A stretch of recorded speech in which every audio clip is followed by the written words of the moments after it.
السلام علیکم ورحمۃ اللہ وبرکاتہ۔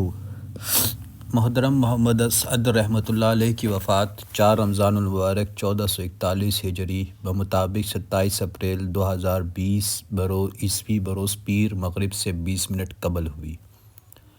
نماز جنازہ اگلے روز 28 اپریل بروز منگل صبح 9 بجے پشاور کے قریب ترناب فارم میں شیخ التفسیر حضرت مولانا احمد علی لاہوری رحمۃ اللہ علیہ کے تلمیذ رشید حضرت مولانا عبدالحکیم دامت برکاتہم المعروف دیر بابا جی شیخ الحدیث دارالعلوم جامع حقانیہ کوڑا خٹک نے پڑھائی۔ جنازے میں ہزاروں افراد شریک تھے، جن میں اکثریت علماء کرام و طلباء اعظام اور دیندار افراد کی تھی۔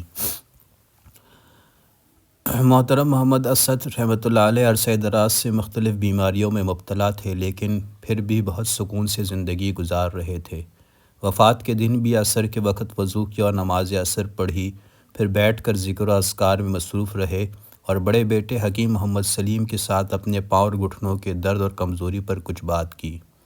اسی دوران 6:30 بجے طبیعت خراب ہو گئی، جس پر بڑے بیٹے نے آرام کرنے کے لیے کہا تو آپ نے فرمایا کہ آپ نے مغرب کی نماز پڑھنی ہے۔ مزید طبیعت خراب ہونے پر بڑے بیٹے نے کندھوں سے پکڑ کر لٹھایا تو پھر مغرب کی نماز کے لیے فرمایا۔ اسی وقت آپ نے کلمہ شہادت پڑھا اور پھر کچھ خاموشی کے بعد اللہ الصمد پڑھ کر ہمیشہ کے لیے خاموش ہو گئے دنیا کے۔ آپ کا شجرہ نسب محمد اسعد ابن حافظ محمد علی سعید ابن شیخ حبیب اللہ نو مسلم تھے۔ آپ کا آبائی گاؤں گھگڑ کے مضافات میں قصبہ جلال ہے، لیکن ایمان لانے کے بعد آپ 2-3 میل کے فاصلے پر باہو چک میں آباد ہو گئے۔ شیخ حبیب اللہ رحمۃ اللہ علیہ کے 4 بیٹے تھے۔ شیخ التفسیر حضرت مولانا احمد علی لاہوری رحمۃ اللہ علیہ، حضرت مولانا حافظ محمد علی سعید رحمۃ اللہ علیہ، حضرت مولانا عزیز احمد رحمۃ اللہ علیہ، حضرت مولانا حکیم رشید احمد رحمۃ اللہ علیہ۔ امام انقلاب حضرت مولانا عبید اللہ سندھی رحمۃ اللہ علیہ نے حضرت لاہوری رحمۃ اللہ علیہ کو نظارۃ المعارف دہلی کا نگران مقرر کیا تھا، جبکہ درمیانے 2 بھائیوں کو تمام تحاریک خصوصاً تحریک ریشمی رومال میں اپنے معاون خصوصی اور پرسنل سیکریٹری مقرر کیا تھا۔ 1915 عیسوی میں تحریک ریشمی رومال کی افشا ہونے پر انگریزوں نے علماء کرام کی گرفتاریاں شروع کیں، جس میں حضرت شیخ الہند رحمۃ اللہ علیہ اور ان ساتھیوں کو حرمین شریفین سے اور حضرت لاہوری رحمۃ اللہ علیہ کو دہلی سے گرفتار کیا، جبکہ حضرت سندھی رحمۃ اللہ علیہ اور ان کے ساتھی بلوچستان کے راستے افغانستان اور پھر کابل پہنچ گئے۔ حضرت سندھی رحمۃ اللہ علیہ کابل میں کچھ عرصہ گزارنے کے بعد روس، ترکی اور یورپ کے سفر میں مصروف رہے۔ حافظ محمد علی سعید رحمۃ اللہ علیہ کو کابل میں کام پر لگایا گیا۔ حافظ محمد علی سعید رحمۃ اللہ علیہ کئی سال کابل میں رہے اور مختلف محاذوں پر کام کیا، پھر آپ باجوڑ آ گئے۔ یہاں تحریک کے بڑوں سے رابطے میں رہے اور انگریز کے خلاف مختلف محاذوں پر مصروف رہے۔ یہاں آپ نے 2 شادیاں کی۔ اس طرح محمد اسعد رحمۃ اللہ علیہ باجوڑ کے علاقہ سلارزئی میں پشت شہر کے مضافات چورک گاؤں میں 1936 عیسوی کو حافظ محمد علی سعید رحمۃ اللہ علیہ کے گھر پیدا ہوئے۔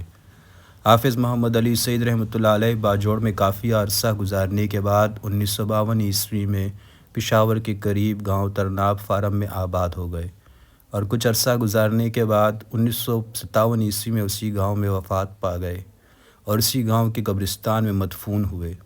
اسی قبرستان میں آپ کی 2 بیٹیاں، ایک بڑا بیٹا محمد سعد رحمۃ اللہ علیہ، ایک بہو یعنی محمد اسعد رحمۃ اللہ کی اہلیہ، اور حال ہی میں محمد اسعد رحمۃ اللہ علیہ کی تدفین بھی عمل میں لائی گئی۔ محمد اسعد رحمۃ اللہ علیہ بہت خوبیوں اور صفات کے مالک تھے۔ ہمدردی، صلہ رحمی، مہمان نوازی وغیرہ سے متصف تھے۔ عام لوگوں کے لیے دل میں خیر خواہی رکھتے تھے، چاہے وہ رشتہ دار ہو یا دوست و احباب ہوں۔ عقیدہ میں بھی اتنے پختہ اور حساس تھے کہ گویا اپنے اکابر علماء دیوبند کے پرتو تھے۔ آپ کچھ عرصہ لاہور میں اپنے تایا جان حضرت لاہوری رحمۃ اللہ علیہ کے پاس رہے۔ وقتاً فوقتاً حضرت لاہوری رحمۃ اللہ علیہ کی خدمت میں حاضر ہوتے رہتے تھے۔ خصوصاً حضرت کے صبح کا درس قرآن بہت مشہور تھا۔ آپ درس قرآن میں مستقل شریک ہوتے تھے۔ آپ فرماتے تھے کہ درس قرآن کے بعد حضرت آپ کو ہاتھ سے پکڑ کر اپنے کمرے میں لے جاتے تھے، اس طرح آپ اور حضرت کمرے میں اکیلے ہوتے اور حضرت کی خدمت میں مصروف رہتے۔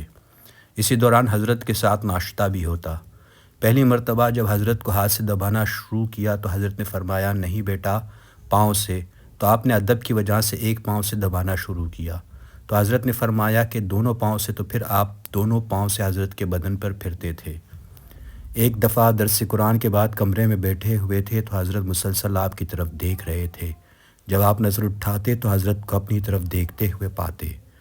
پھر آپ نے فرمایا کہ تم بہت صابر ہو، آپ خاموش رہے۔ آپ نے پھر فرمایا کہ تم کو اللہ نے بالترتیب 3 بیٹیاں عطا کی اور تم صبر کر رہے ہو۔ پھر حضرت نے ہاتھ اٹھا کر دعا فرمائی، اس کے بعد اللہ نے آپ کو بالترتیب 4 بیٹے عطا فرمائے۔ آخر میں اللہ کے حضور دست بدعا ہے کہ اللہ مرحوم کو اور سب مسلمانوں کو، مومنین کو، سب کے ماں باپ کو کروٹ کروٹ آرام و چین و سکون نصیب فرمائے، آمین یا رب العالمین۔